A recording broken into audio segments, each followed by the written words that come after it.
But considering now that the way things are going here so far, I hope you don't mind me asking about how you have felt about how the comedy scene has changed for a number of different reasons. The first of which is that the whole cancel culture is becoming a big Yeah. thing, right? And I am I am a big proponent for people who take risks. Like if you take risks, I'm interested in hearing what those risks are and see where it takes off from there. Yeah. I had a conversation not too long ago with somebody, with two guys, in Matt and Mike, who hosts a podcast out in California called the Top Back Podcast. And one of the conversations we had in that episode is that we talked about cancel culture because, you know, I grew up watching the Wayans family, and the shit that Yeah. they did back then won't work today in today's Yeah. climate, right? And I'm wondering, if it's for the better, considering what they were trying to go for, or if it's a detriment to, their growth as comedians. If you get what I'm trying to go with Yeah. I here. get what you're saying. So I'm actually curious to hear your perspective right now because I know that you've been wanting to get into comedy for a number of years, and you've been almost at it for 10 years now. Is it about 7 years, 8 years now Yeah. at this point? I had 7 years about like last Friday. So I just Right. hit 7 years. So Yeah. happy anniversary to you, by the way. Thank Then. you. Appreciate it. So I'm curious to hear your thoughts on it now because you kind of came in at a point where the climate started changing, and then it just Yeah. drastically changed in the last couple of years. So when you got into it then and where you are with it now, do you feel like some of it has helped or is a bit of a detriment to your approach with comedy? Because when I hear your take on it, there are some risque things more or less that you cover, but I'm not sure if people perceive it, at least the general consensus, if they look at your hearing what you have to say is offensive. I mean, everyone finds anything offensive, but if Yeah. it's offensive in terms of like how things have changed with subject matters that we can and cannot get into, more or less.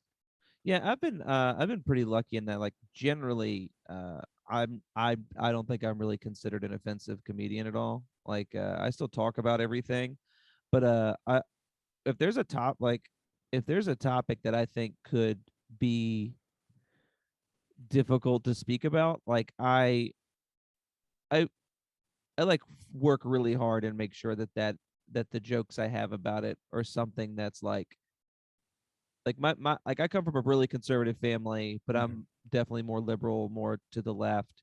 So like I am kind of in both worlds. So I'm able to like if I have a joke about right wing politics or conservative stuff, I can run it by my family and by my mom and be like, hey, like, is this funny to you? Or like, does it feel like I'm being condescending and crapping on you?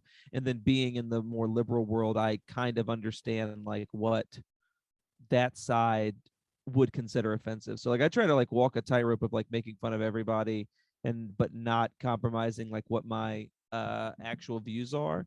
And it's weird because it's like I'm not pro cancel culture, but I am pro like I think you should just generally be nice to other people and Yeah. like if people are telling you, hey, this is a thing that's bothering me, it's I don't think it's a big deal to like take a moment and kind of reflect and be like, all right, is this joke worth doing?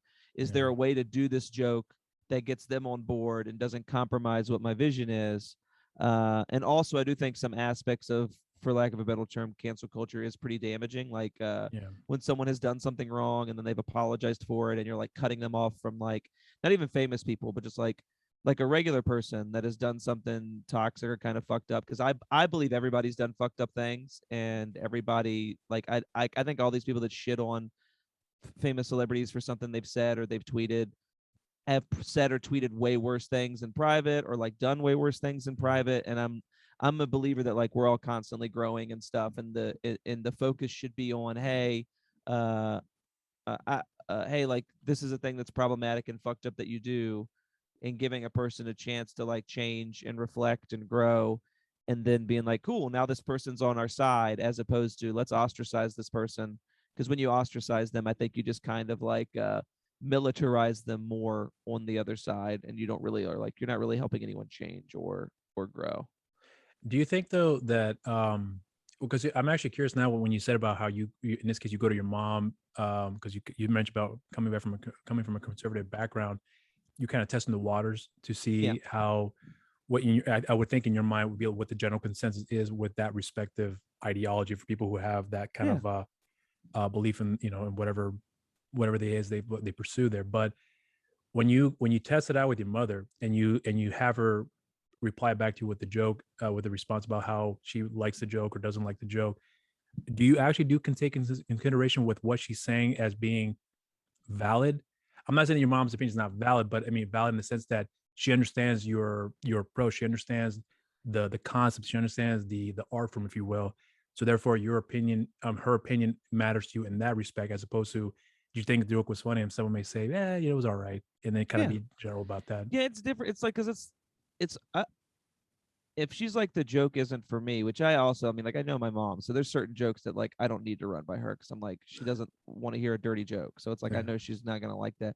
But as far as ones of where it's more like running something by people with their political ideology, where it's just like, hey, like I'm making fun of a thing that you believe in, and I need to know, does this sound like I'm being condescending? Because that's what I don't want to be. Like I want to disagree Mm. with people and be like, oh, I don't agree with this.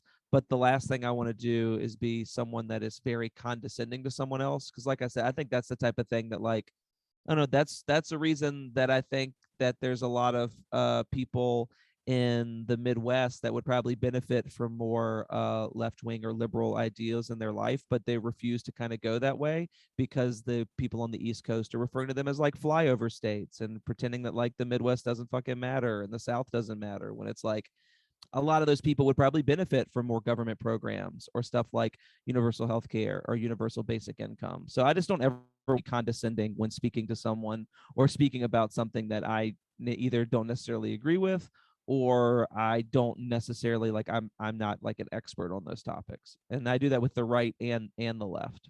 With that mindset that you had, was that something you thought that you kind of was inclined to do just out of because it's in your nature, or was it something you figured out along the way as you started progressing as a comedian throughout the years? I've never been crazy offensive like in general, but like I quickly realized like with just my voice on stage that I'm not the type of person where it's like whether it's an act or a character, I can't get on stage and I don't think I'm a mean comic either. Like when I do crowd work with people and I bust their balls a little bit, it's always in good fun. And then I'm always also making fun of myself and like we're having a good time. And I think it took me about a year of doing comedy when you're trying to figure out your voice, where like I wrote some pretty offensive jokes and I was like, oh, do I want to be like an Anthony Jeselnik type where you're obviously a Yeah. character saying these outlandish things? And then I just kind of realized that for me personally, it's best to just try to kind of be me. And as my opinions and like politics have just kind of changed, it's just kind of changed for me. Like, this joke works better this way. I'm able to get my point across in a way that's less harsh, and it's a way to like kind of I don't know. I like to think that if I'm doing jokes about the left that aren't offensive to people on the left, but it might give them a little bit of a different opinion. Um, Maybe they'll think about this topic in a different way, as opposed to just some right wing dude yelling at them about gun control and like shit like that, as opposed to just a guy being like, "Hey, I think this is kind of weird." It's like because I'm someone that's like I'm super pro Second Amendment, but I'm Yeah. also like I do think that this country has like issues with guns that you don't Yeah. see in other countries. Like that's just like a like that's a fact. So I'm Yeah. pretty much in the middle on like a lot of things, or like I Yeah. have some right wing beliefs and then like a lot of like Yeah. I'm a capitalist that thinks that like there should be some socialized things, which is a not a place that a lot of people like to sit in and be in. They're just Yeah. like, oh, this guy wants to just change the whole country. And it's like, no, I think in America there's no reason that we have. I think there's zero excuse for us to have homeless people. I think there's zero excuse for us to not have universal health care, and I think there's zero excuse to not have like a universal basic income. So like those are the three things that I'm pretty socialized on, and then everything else I'm just like. But outside of that, it's like I think if you're the best fit for a job, you should make more money. If you find a way to like really hustle your ass off and you're paying your fair share in taxes, you should be able to make as much money as you want. Yeah. And having growing up conservative and changing into someone that's more leftist and liberal, I feel like I have kind of a unique point of view and am able to kind of like talk about it in a way that isn't offensive for lack of it, I hate saying it, but like make people think about it in a different way. Because it's been the last few years have been interesting to say the least. Like having conversations with my family and with my friends and stuff, being like, oh, I kind of understand where both sides are coming from. Do you think though that because you have the ability to to structure, because comedians to me are always more like storytellers, whether it be short stories, long stories, whatever the case may be. But because you have the ability to do that and then make light of the situation, and then when you're in a real life conversation with your family members or friends who are very much adamant about their belief system, Yeah. whatever they may be, do you think that you having the ability to in this case, like you have the ability to roast an audience, and you pick something up from them and you can just throw something at them and then make light of the situation, but in a conversation where that may not be applied there, but as far as the comedy is concerned, but be able to use that sensibility to talk with someone and still be able to find ways to try to make light of the situation, not Oh necessarily yeah. for comedy, but just more like try to Oh yeah. try I mean, to there's always some sort of brevity in conversation that I have about topics or whatever. Just because I feel like, I don't know, I feel like the moment, if you're having like a sincere discussion about something and then you're not willing to just kind of like have these light, airy moments in the conversation, people I think can just get so into what they personally believe that like if you're not making light or breaking it up a little bit and cutting the tension a little bit in any type of conversation, you really run the risk of like people just being really angry and being upset because people are really passionate about stuff. And yeah. you can respect that someone is passionate about something and then also kind of joke about it and be like, yeah, I understand, it's okay. But I'm pretty that's like one of the things I think I'm better at than most. But there's also things where it's like I'm not the type of comic that could get away with getting on stage and just being like, I'm gonna say the most messed up stuff. Also, am I allowed to curse on this? I don't know. Yeah, Like, yeah. okay, yeah. I'm not the type of comic that can get away with just being like, I'm gonna say just the most messed up shit possible. It's gonna be gross and disgusting, and I'm gonna do that. I kind of have to pick and choose my battles because of like with the type of act that I'm curating and I like work on. If I were to switch to something really mean spirited and Mhm. like everything else that I do isn't mean spirited on stage, it just would look like, oh, he really means that and he's a jerk and I Mhm. don't like this guy. So The that's inconsistency. just works Yeah, for me. yeah. I'm actually curious about something that because I came across one of your specials. It was for the because I had it ready down because I always forget shit. It was for the Asheville Beauty Academy, the one you Oh did. yeah. Yeah. So I actually thought that was pretty good too. By the way, Thank you. you're welcome. But here's something that caught my attention about that particular special there, which was and it wasn't part of the bit. It was just something that was out of the blue in a lot of ways, where it was a lady who was recording the set on her phone. Yeah. So, and the reason I'm bringing this up here is because of this. So, obviously, nowadays, the climate has changed where Yeah. comedians are very adamant about removing any recording devices and just have the audience sit and just enjoy the moment, or Yeah. just be there, right? And I'm not gonna lie, I initially thought that only applied to like a higher level of stand up for comedians that Yeah. like Joe Rogan's and Chris Rock and things like that, or comedians like that, I meant to say. What I honestly didn't think it actually did apply to comedians that are in the clubs that don't necessarily. I hate to say it sound like this because I don't mean to sound to be. I'm not trying to diminish anything, but not in a place where you would expect. If you have Kevin Hart or Chris Oh Rock, you yeah. have like comedians who are still up and coming, but still carry that same set of values of don't have anything here in the room that records the set because I want you guys to enjoy it. And you Yeah. mentioned before specifically that you don't want people to take clips of it, put it online, and then don't have any incentive to want to check you out for Yeah. future shows. And that was the main concern there. There's two things that I've noticed about that, and this is, and I'm not saying it's like this for everybody, but I'm assuming that it's kind of the general consensus for most comedians is that, um, some I picked up on that because the way things have changed so much now that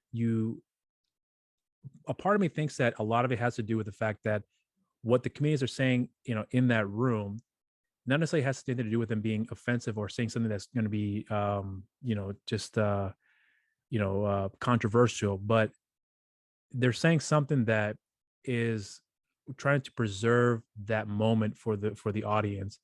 But the Yeah. audience nowadays seems to forget that, and they're trying to capture that moment so they have something to post for their page, for their social media, Yeah.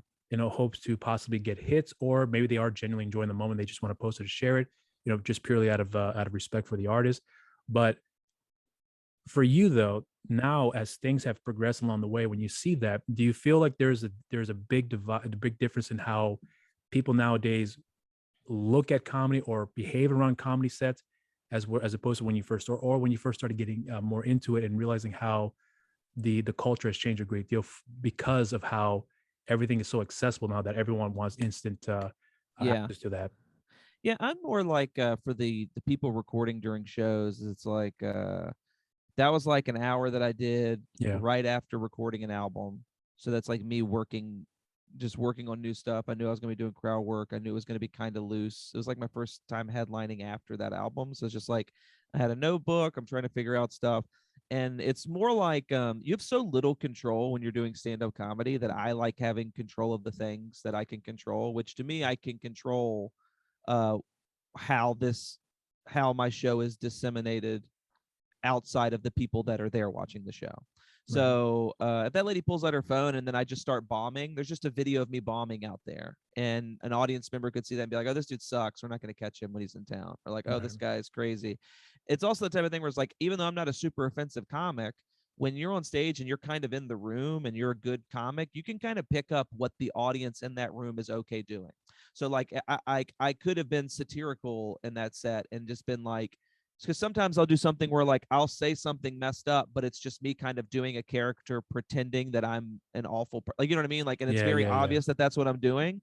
But if you don't have the context of that, and she just released something to where I'm just like, yeah, I don't think gay people should get married, and it's just me, you know what I mean, doing Yeah. something Yeah. dumb like that. They're like, oh, I think this comic doesn't believe that. So to me, it's like it could be a reason to not have people come out, but it's also more like when people want to cancel you or get mad at you, no one's ever mad at the audience that's laughing at the jokes. They're only Right. mad at the performer that said them, where it's just Right. like, when I'm at a comedy show, I've entered into a social contract with these people that everything I'm saying is a joke until I tell them I'm not joking about this. And then if I want to tell something serious, I can. And they've entered into the social contract that we're going to laugh if it's funny. We're not if it's not. We're going to be polite. We're not going to heckle. Like, generally, that's what it is. And then when you start recording that and you're live, it's not even just recording it. She was like trying to Facebook live stream it. So it's like she's live streaming it.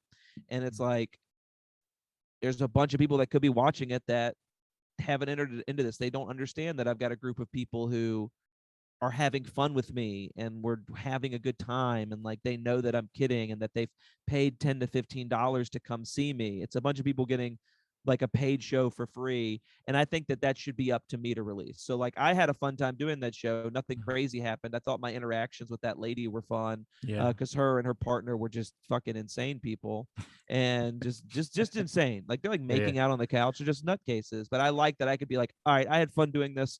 I'll release this whole thing, and I think it should just be left up to me. So that's kind of why I do that.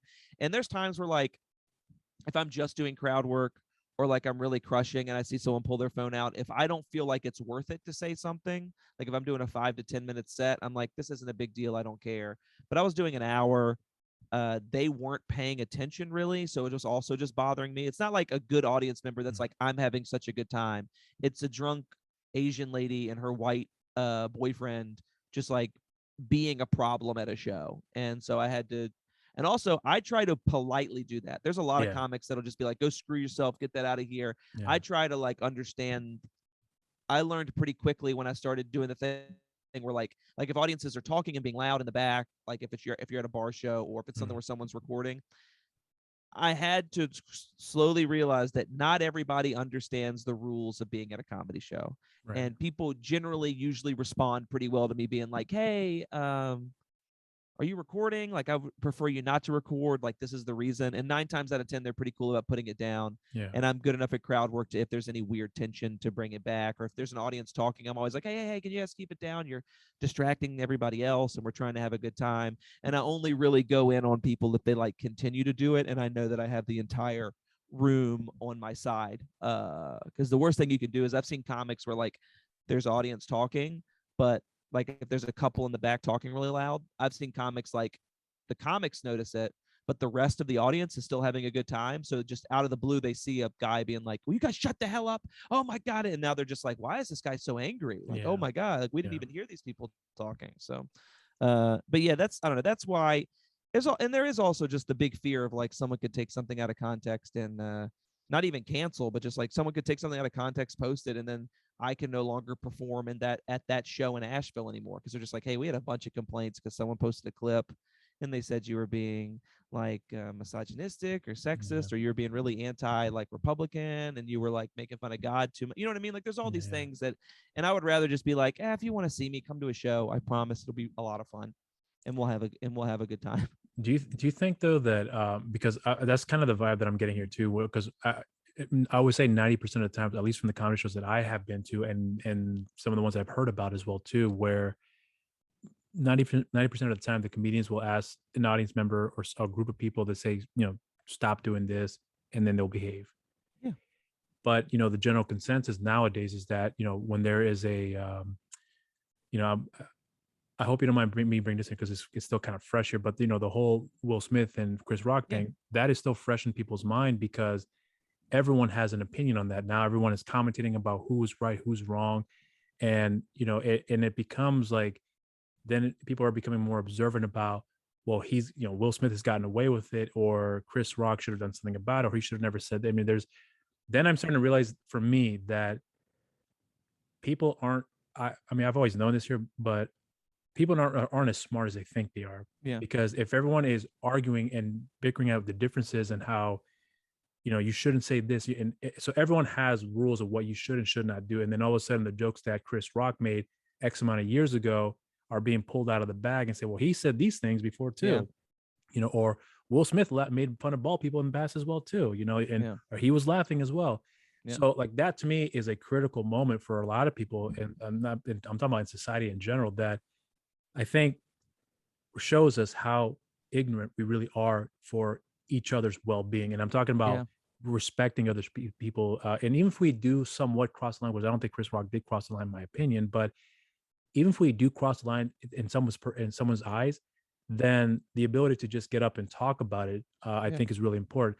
I've read a book a while ago called, it's based off the movie. It was a source material for the movie Donnie Brasco. So I read that book.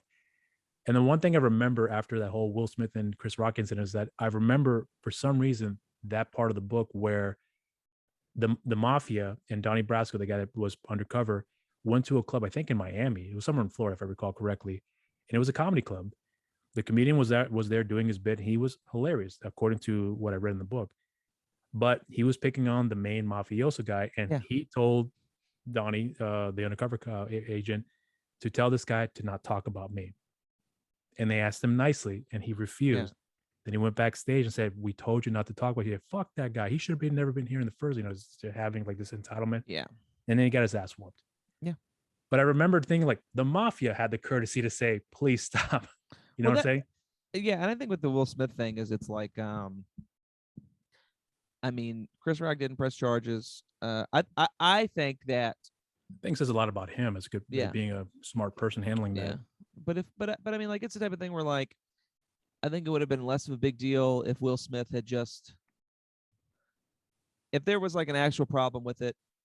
I think the two people that I think were wrong is I think Will Smith is wrong for hitting someone. Like I think that's never I don't think that's ever really an excuse, period. Like it's like he could have made just as big of a statement if he stood up with his wife and left the Academy Awards.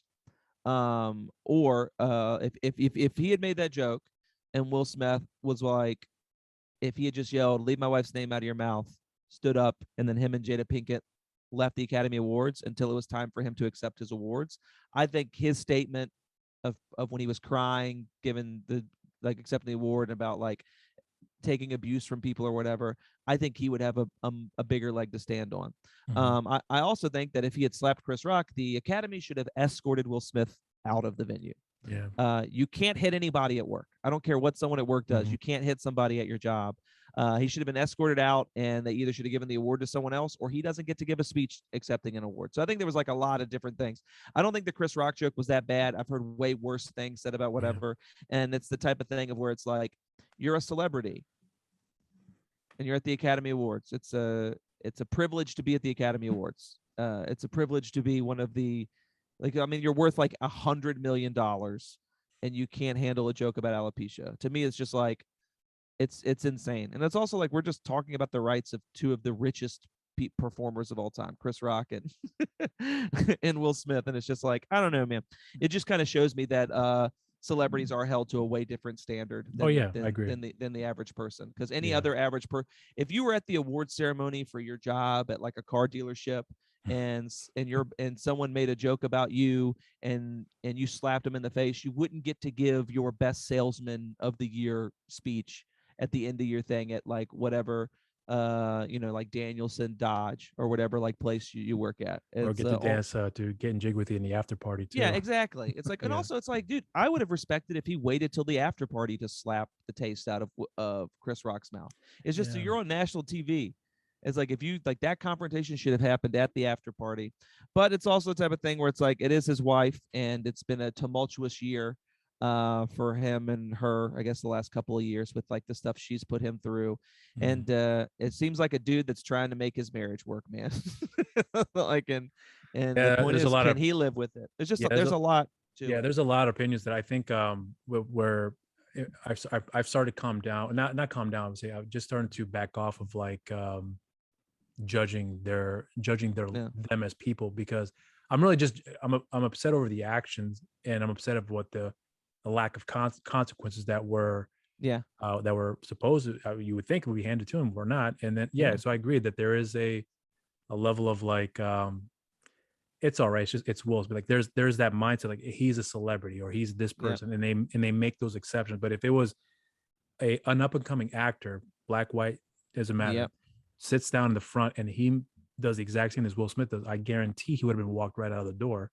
Because he didn't have the level of fame of him. And here's the thing, I'm not someone that's like, oh, because we would punish normal people more, we should punish Will more. I just think that if we're gonna let people have a mistake like that and not be punished and we're going to forgive them, I think that we just also have to be okay as a society doing that for people that aren't famous.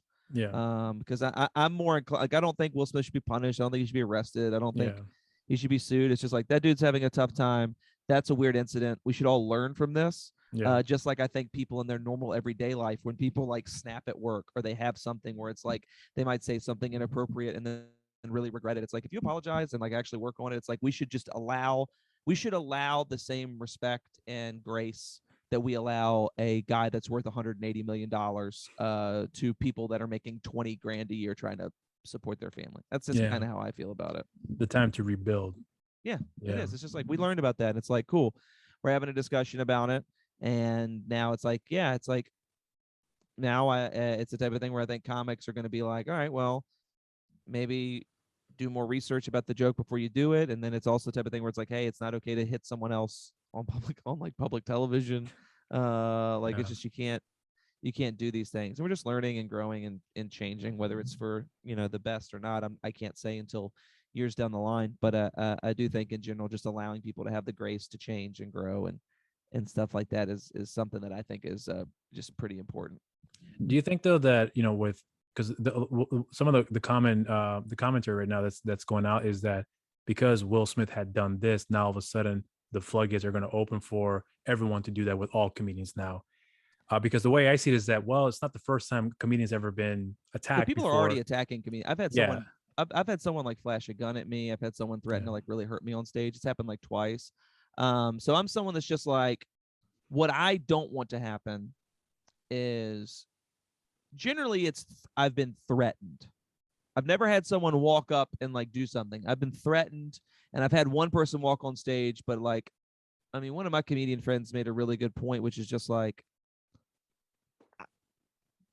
if at most shows, if you came up and tried to do that, something's going to happen to you. Like, you're not just going to get to do it.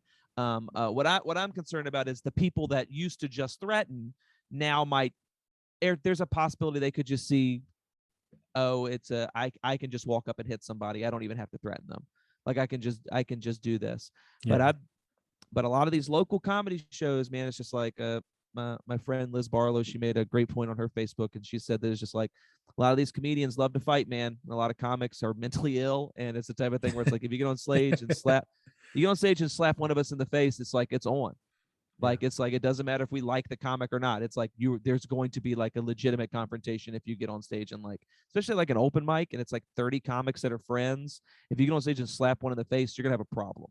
Like it's Yeah. so it's the type of thing where I think it will police itself. I'm more concerned like if I'm on the road and I'm the only comic at a show and I accidentally say the wrong thing or someone's just not happy that comedy's happening, is the dude that flashed a gun at me just going to pull it out and point it at me? You know what I mean? Like will there be some sort of escalation?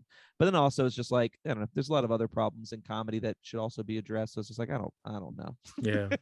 I don't know what's gonna happen. We'll see. Yeah. When I get smacked in the face, I'm absolutely blaming Will Smith. So that is like, if I get hit at a show, I am going to blame Will Smith and then hopefully get a Netflix special. That's what I hope that never happens though. Yeah. But here's the thing though. Here's one thing I also notice about the way things have changed as well too, because it's weird because for me, I mean, I'm sure for yourself as well too. When we're outside of that circle, if you will, Yeah. 95% of the time, most people don't seem to give a shit about it. Yeah. Somehow it's commentated when you go online. Everyone has an opinion on the matter. Some people would prefer not to commentate on it because of whatever beliefs they may have. And sure, and I get all that. I'm not against them not wanting to commentate, but I'm starting to notice that because everyone has a phone, everyone has an opinion. Therefore, Yeah. everyone's insight, they feel, may more or less feel important, or just as important as the other guy Yeah. that is hosting a network television show that is able to communicate with the world. So one of the biggest problems that I've had with the way things are going on right now is that the things that were funny 10 years ago are no longer funny now. Yeah. Because the culture has changed. And I understand things evolve along the way. So like I was bringing up before about the Wayans brothers, that the jokes they've made back in the 90s, especially if you watch the film like Don't Be a Menace, that would never fly today. But imagine if someone else we've never gotten Don't Be a Menace, and we get that today, would this film still have worked with the exact same comedy beats, the exact same, actors doing the exact same thing that in today's society? Would people look past the racial aspect of it and the offensive side of it and just look at purely for, is it funny? Because back then it was somewhat well received, at least within the Wayne's fan community and other people outside of them as well too. But I don't see people pulling them out of the bag and saying, well, they've made fun of Chinese people, Hispanics, other Black people as well too, Jewish people, so on and so forth. So I always wonder, where's the fine line of when is it necessary for you to pull those stuff out of the bag? And I always see that it only applies when someone has something against them to do that. So it's never really like a okay, now we've already gone past Chris Rock's jokes and those were not very good. You've already served your time. Now it's going to be the Wayans brothers' turn. It's always something that has to happen that brings those stuff out in the past to bring awareness to them and help being held accountable for that now. So, I mean, I'm not sure how your perspective on that is for yourself.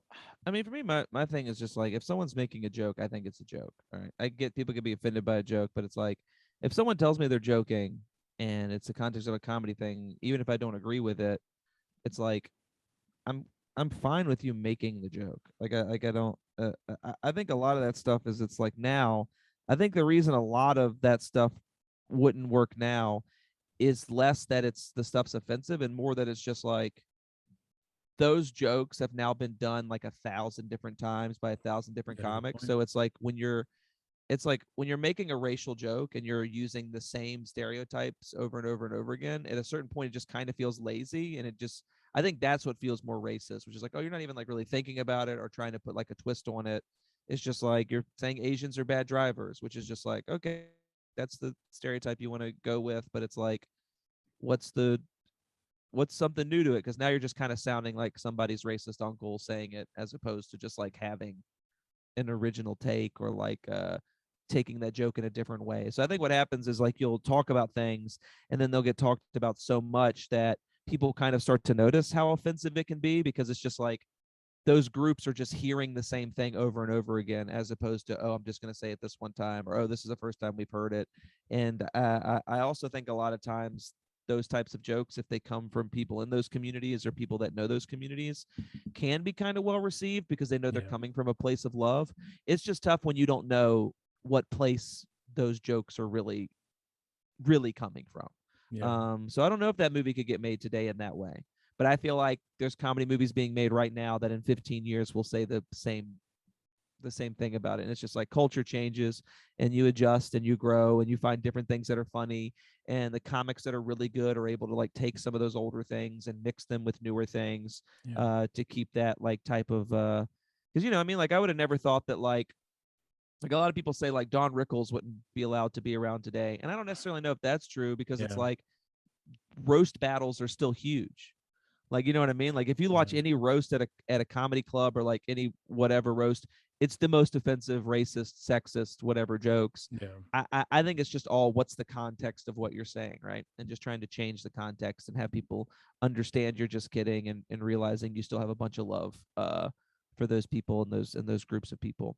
But if you're making jokes and like the entire community is being like, hey, that's not okay, you should also listen to that community of people. Like I would get if it's like split, but like there's sometimes where it's like, hey, I don't know any Black people that are okay with this person having said that. And it's like, well, if none of them are okay with it, then we should give that person the grace to be like, hey, I messed up. Let me go back and change this because I'm just trying to be funny, because you don't know what's funny until you say it out loud. True. Like that's just the weird thing with comedy, is it's like the rewriting and draft process of stand-up comedy is I'm saying it out loud to a group of people. There's no like, oh, I'm going to write the joke and submit it to corporate and have comedy corporate look over what I'm saying. It's like, no, I'll try it at this open mic. And the real problem is when you get people that don't take the notes from the audience and they just keep doing the same stuff, and they realize they're not a skilled enough comedian to, because like Anthony Jeselnik can say whatever he wants on stage, because everyone who goes to an Anthony Jeselnik show understands he is doing a really messed up character. Like he doesn't actually believe all these things. He's just saying like these offensive rape jokes and these offensive religion jokes and these jokes about death and abortion. It's like, yeah, it's coming from a character. The same reason that like nobody's going to slap Leonardo DiCaprio in the face for saying the N-word in Django Unchained. It's like,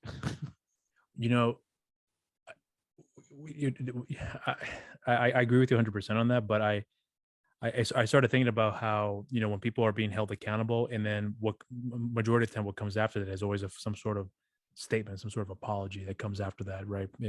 Especially with celebrities. Like Joe Rogan's a big example really recently, where him dropping the N-word, I would say somewhat frequently, depending on the conversation, but he used it pretty openly because there was context.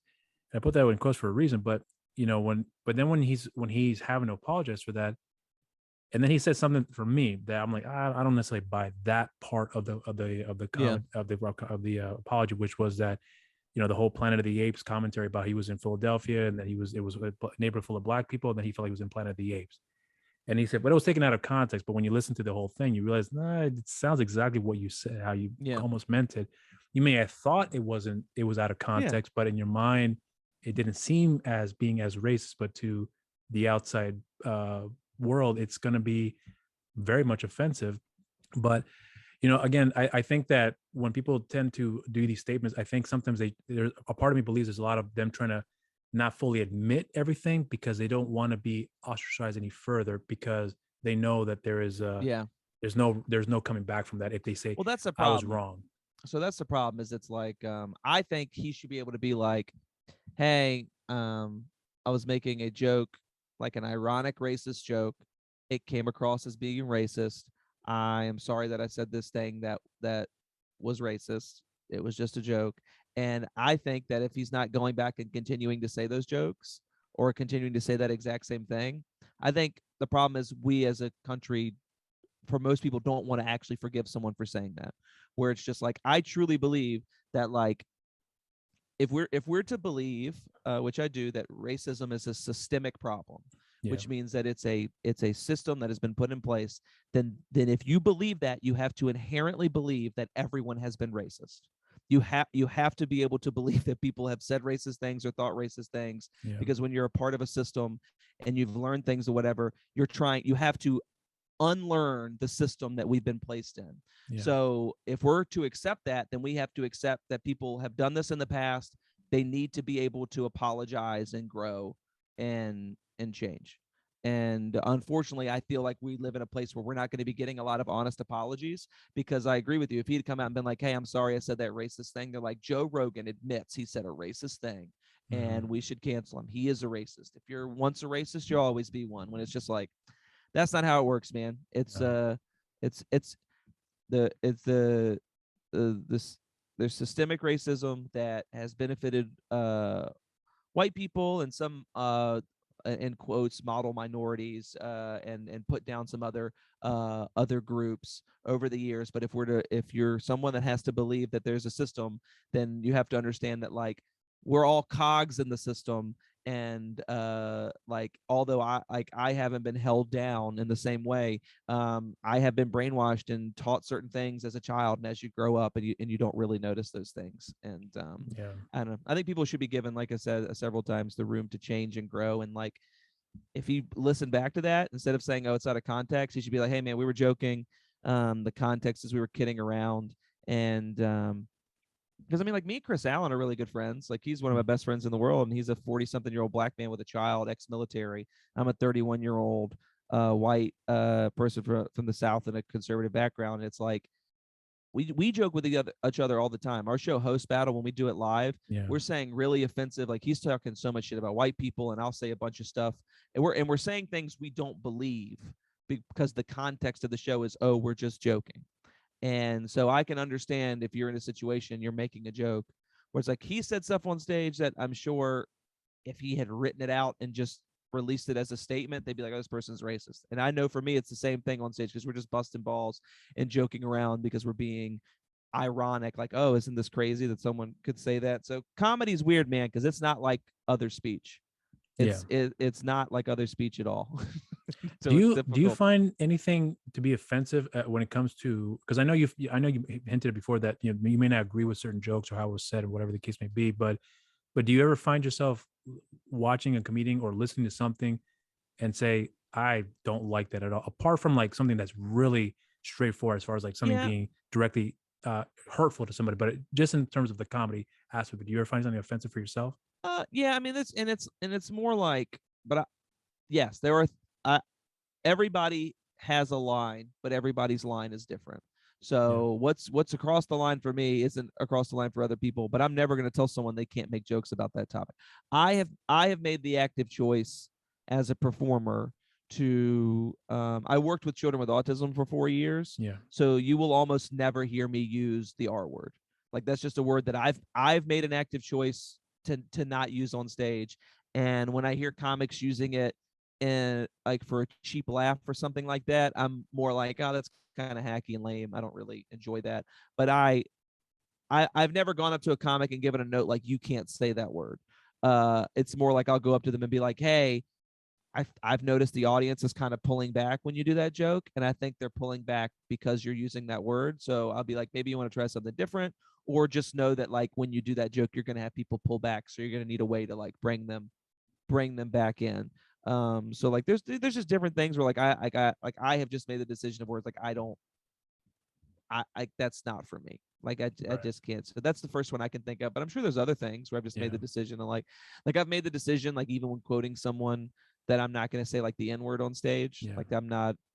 And there's other white comics that have done it, but I've just, for me, I think that's too far for me to do, because I, I I think of the people in my life that would be upset and mad if I said that on stage. And I'm like, yeah, I'm not gonna do that. It's like, I would rather joke about it and dance around it. Uh, but those are the two things where, just like, as a performer, I've kind of taken the decision. And also, when stuff's like really mean, like when a comic's being really mean to an audience member that doesn't deserve it, even if kind of what they're saying is funny, I think that's kind of across the line, because I'm like, oh, you're kind of hurting the show. You're making it so there's some people that might not ever come back to a comedy show. And so, to me, that's where my line is. And I also, like, I think roast jokes are funny. Like, Yeah. I do think roasts are very cool. But since my father's passed away, I probably will never agree to do a roast because uh, I'm 31 years old. I'm at a point in my life where it's like I'm not cool with people that I don't really know making jokes about my dead dad. So that's where I'm kind of like, that's where the line is for me, where it's like, Mhm. yeah, because sometimes roast jokes, when you're doing a roast battle and you don't know the person, they're just writing the meanest thing that they can think of. And if I don't, I'm a firm believer in the concept of I don't know you like that. So if I don't know you like that, then you don't get to talk about those things. So, but that's the things that are over the line for me is I just don't really want to hear those things because those people didn't know my father, and that was like a really tough thing for me to handle. So that's my line. But And because what about if you're doing a roast with like Chris and other comedians you know very well that you have a really strong and good relationship with them, and they say we're going to do a roast battle? Would you want to be a part of it? Would you say probably yes to not that? Okay. like roast battles I think are dumb. The only roast I would want to be a like they're stupid. Like the only Okay. roast I would want to be a part of is if it was like, hey, Winston, you've been doing stand up for like 35 years. There's like 6 or 7 people that like love you a lot, and we want to do a roast for you. Like the way the Friars Club did roast, where it's like it's roast in honor of a person, and everybody on the dais has to be people that I personally select. And if I'm not in a good headspace and I'm having a really bad day, I want the freedom to be like, hey guys, I really don't want to hear any jokes about my dad. So like I like so that's the type of roast I'm comfortable with is if there's something that like Mm. really because I don't like So like I don't a controlled environment, pretty much is yeah what you're implying. because I Yeah. don't because there's the thing it's like I get that they're all jokes, but it's like Yeah. when it's a roast thing and we're already coming in with the concept of the jokes are going to be mean. It's like I can't control my mental health. Like I can't control if I'm having a bad day, and like I can't control like if these jokes are going to set me over the edge. So it's like I just want the freedom to be like if it's the morning of I'm like, hey guys, I don't think I'm really up for any dad jokes tonight. Can you guys just lay off of those? That's the type of roast I would want to be a part of because I've done a bunch of roast battles, Yeah. and every time it's been me going up against someone I don't know really well, and they're just doing really bland kind of dumb jokes. And I just know now that like if I did a roast battle and it was like I haven't done one since my dad passed away, so now it's like, oh, if I do a roast battle, because a roast battle and ball busting is different. It's just the Yeah. the roast battle is the concept of you've sat down and you wrote these things, and then if the joke's not good, it's like, man, you just said a really mean thing to me in public. You were just mean to me. But I mean, but because it's interesting, because I do like ball busting with friends and stuff. Right. But everybody has those lines, and I've had people do roast jokes that I might not be comfortable with, but I'm never going to be the person that calls out a comic and being like, you can't say that. I'll take it, and then I might have a conversation with them afterwards, like, hey man, I kind of like I got to check in, like, do you have an actual problem with me? Because there's some things that'll get said, and you're like, that feels a little too real. Like, let's talk about like, Yeah. do you have an issue? But I'm never going to be someone that's like, he said this to me, and he should be banned, and you shouldn't be allowed to say that at all. Hour mark here. So here's what I wanted just to ask you in closing here with our combo because I actually had heard I think it was Jeff Garland a while ago that said that for you to be considered I don't recall if he said legitimate or if he said a veteran, Mm-hmm. but for you to be able to truly gain the experience of what it's like to be a comic, you have to have 10 plus years of experience for you to be able to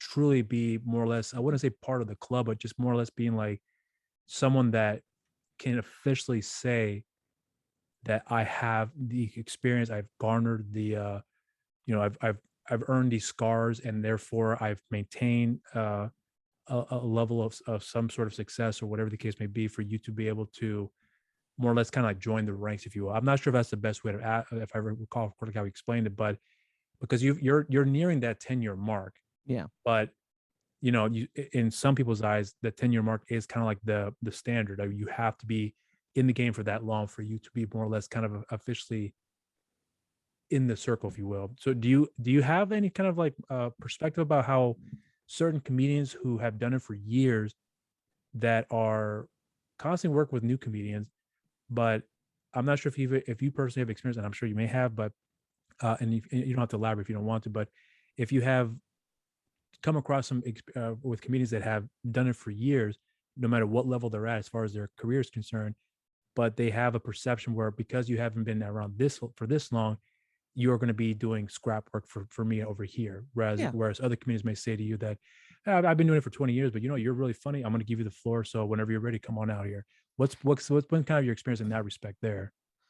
I mean, like it happened. I mean, I think it happened more like right when I started because it's less like I totally get some of the because there's some people that like have just started comedy and they act like they're experts on it. So I get Yeah. why that's frustrating. And I think that like if you're like a experienced comic and you've been around for years, uh 9 times out of 10, the new comic that you're saying that to, or like you like the reason you're saying that to those comics is you've had thousands of new comics act like they knew everything. And that's a really annoying and frustrating place to be. But I'm also like being at 7 years, there's a lot of comics that have been doing it 10 or 15 years who I've done more shows than, I've had more opportunities than, and I feel like I'm more experienced than they are. But whether they're a new performer or a super experienced performer, I've tried in at least the last couple of years to just like treat everybody with respect, like it's a regular workplace. Like I respect everybody until they're like disrespectful to me, and then you kind of have to like set boundaries and stuff like that. But yeah, I mean, I've had comics that have been doing it a long time who I'm better than, kind of like try to big boy you a little bit, and it's like okay. And I just kind of realized that it's like if people are doing that and they're doing like the big boying thing and they're not respecting or recognizing your talent level or like how hard you're working or the things you've gotten to do, that's more of a reflection on that person. And it's just Yeah. like, okay, well, I just realized that, you know, if this person has seen me before and they still think that I'm not good enough to do their shows, it's like an internalized thing that they need to work on. And I'll just check back in when I'm at the point that they need me to be. It's like, that's so that won't be a problem at all. And I've had other ones where it's like people that, like when I met Chris had been doing stand up about 6 years, and I had been doing stand up for a month.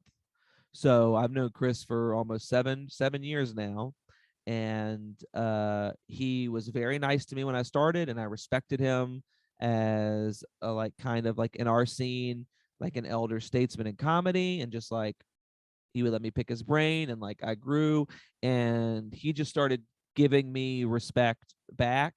And that's kind of how, the type of person that I want to be, which is like understanding that it's like everybody kind of deserves that respect until they show you they're not worth the respect. Mhm. uh so I was very lucky to like have him. He was someone that gave me a lot of opportunities early. Not, I don't even say, probably before most people would give me those opportunities, he was giving them because he was seeing my growth and development and like how hard I was working and just how I tried to do things the right way. So I've seen it on both sides, and I definitely don't want to be the person that's been doing stand up for 7 years and just being like, oh, you've only done stand up for 2 years. Get the hell out of my face. I don't want to be that guy. So, when I first had come across you on that podcast with that you have done with Chris, Yes. it I understand what I'm saying. So, this does not mean to be offensive by any means, but it took me a while to get your approach with the comedy, Okay. and then because at least from the podcast, but once I started looking into your stand up along the way, then I understood it better as far as what your approach was. Because, and the reason I'm saying serious because of this, because when you're talking to Chris, there's a certain demeanor that you carry, and then you're saying the jokes. It's almost like it's kind of weird for me to say this, but it's almost like two different people in a lot of ways, if that makes any sense. Oh yeah.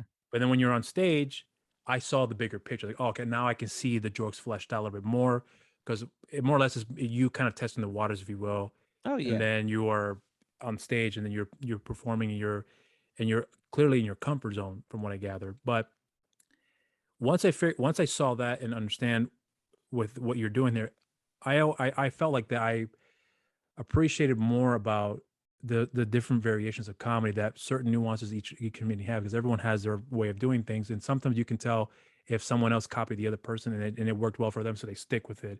Yeah.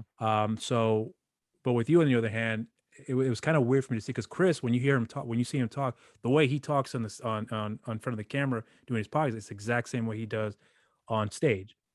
And I'm not saying that you're not being genuine when you're doing that. I'm not saying that, but it just took me a while to see, like, is he really? I mean, it just I'm flustering here, but I think you understand where I'm coming from. But as I started getting more into your comedy, I became a fan really after that Asheville Okay. show that I came across, because then I started seeing the your momentum, and then your momentum had stopped, and then I saw how you were courteous to Yeah. the customer, to the lady in the couple. Then along the way, you kind of got back into the swing of things, and then the momentum kind of stopped again, but you were still able to keep that momentum going for yourself, despite the changes that kept coming along the way. So I always appreciate comedians that are able to keep their composure along the way, whether it's a customer who's, or sorry, an audience member who's really annoying, or maybe not annoying, but just not understanding the whole setup, Yeah. and you react to them in a way that would be courteous to them, so they have a positive experience out of that set, and will remember that he was very nice to me. Yeah. And that to me spoke a lot about you as a person. So as a result of that special, I became a fan of you. Oh, And I do thanks, believe man. that you're funny as well. I think you're really good at roasting people when you're doing the sets that you're doing here. Oh And I yeah, think a there's lot of a ways lot of crowd work clips. Yeah, I yeah, always try to do it in a way that's like I don't post. I haven't posted a single clip where the audience is upset that I've done it. I'm pretty good at reading the room, being like, all right, this yeah. is like, and then usually as soon as I do that, I don't show the clip because the clips will be too long. It's me also making fun of myself immediately afterwards and just letting it like, oh, we're in this together, dude. Well, and the thing too is that I think you mentioned before that you normally, I think you didn't want to do that before in the beginning because you didn't want to, because you were kind of more or less kind of testing out the jokes, or you're just Yeah. kind of get a feel for things to kind of work on to tighten your stand up skills. But when you I forgot how you said it, but so I'm just going to paraphrase here. But I think you said something to the effect of that. But I decided to show these clips anyways to show the moment in time where I'm still fine tuning those details, and you're going to see flaws there, but Yeah. it's fine for me because I know I'm going to get better. Something along those lines, I think is what you Oh yeah, said. I know that the jokes are gonna get better, and that it's Yeah. also like I don't know, it's the type of thing of where it's like you can watch me and like if you watch any comic, like outside of their specials, like if you go see any comic live, it's like there's going to be moments where the momentum isn't the same, or there's going to be moments where it's like something weird happens. But usually once the show's over, no one cares that those happen. They just care about how good the whole experience was. And so I'm just like, okay, man, like this whole like if someone went to that Asheville show, everyone that was there said they had a great time and they laughed a lot and they loved it, even though there was a couple weird moments with the momentum with that couple The momentum on killers. on the side, because that just Yeah. happens in comedy. But it's also Yeah. just like that was just a one night headlining thing, and I do like hundreds of shows a year, and it's just like I'm more like the risks I'll take are like I'm willing to try a joke in a different way, knowing that it works another way, to just see if this way works better. And when you're willing to do that to grow as a performer and an artist, it means you're going to fail sometimes, because sometimes that new way isn't going to be better. And it could be like, oh man, the way I used to do that would probably work way better. But it's also a thing where it's like when you try that new thing, sometimes it just clicks and you have this magic moment. You're like, that's the way I have to do the joke from now on. And a lot of times that's just kind of how you see growth as a performer.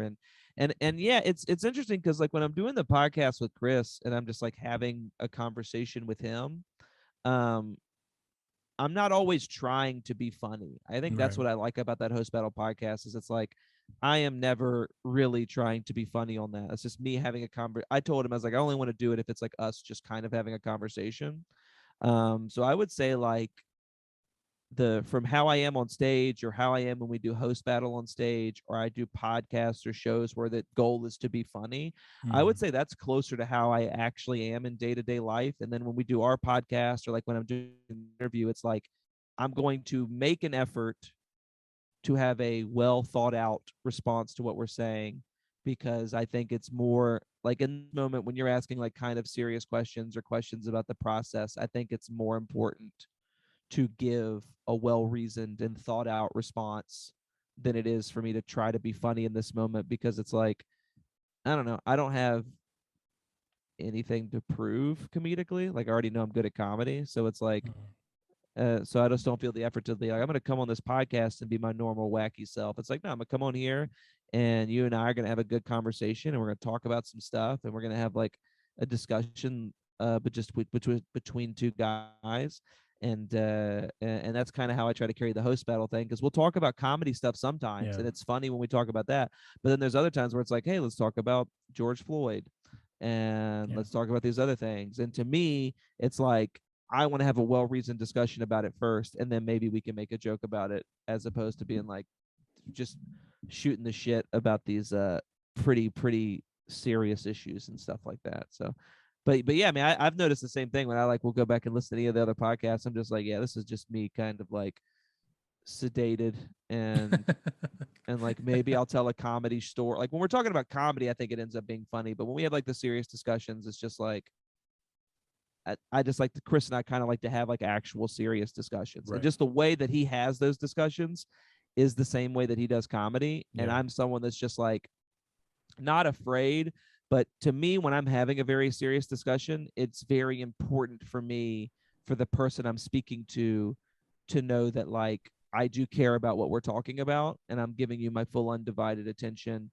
And once we've had this discussion, or there's a moment for me to make a joke, I'll make a joke, but I don't want to like come in funny guns a blazing and you just be like, man, I'm trying to ask you about the Boston Marathon. Why are you being so funny right now with all these people that got blown up years ago? And I'm like, oh, sorry. I don't. All right. Well, on that note, then I think this will be a good way to end it here. But, for the camera, I'm just going to tell you that I can't thank you enough for giving me your time. And I am a genuine fan of what you do here. I actually am. And I really look forward to see what else you guys come down the pipeline here. But so again, for the camera, I'm going to say goodbye to you. And then